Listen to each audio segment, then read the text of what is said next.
నిన్న అమెరికా అధ్యక్షుడు Donald Trump తన సోషల్ మీడియాలో పెట్టిన పోస్ట్లో రష్యా నుంచి ఆయిల్ మరియు ఆయుధాలు కొనడాన్ని కారణంగా చూపుతూ ఒక సంచలన ప్రకటన చేశాడు.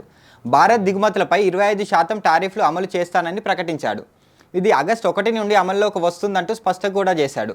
ఇండియా మన స్నేహితుడే, కానీ ఇండియా విధించే టారిఫ్లు ప్రపంచంలోని అత్యధికంగా ఉన్నాయని, వ్యాపార సంబంధాల్లో ఎక్కువ లాభం వారికే ఉంటుంది అని విమర్శ కూడా చేశారు.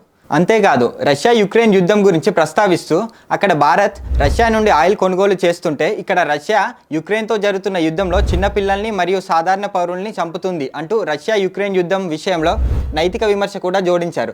అయితే ఇదంతా జరుగుతుండగా ట్రంప్ మరో బాంబు పేల్చాడు.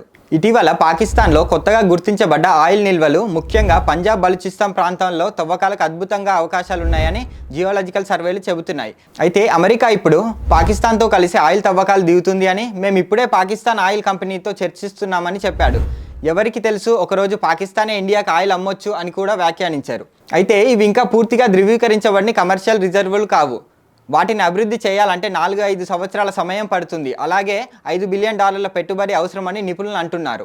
ఇలాంటి పరిస్థితుల్లో మన భారతదేశం ధైర్యంగా ముందుకు వెళ్ళాలి. స్పష్టమైన వైఖరితో జాతీయ ప్రయోజనాలే ముఖ్యంగా ముందుకు సాగాల్సిన అవసరం ఎంతో ఉంది.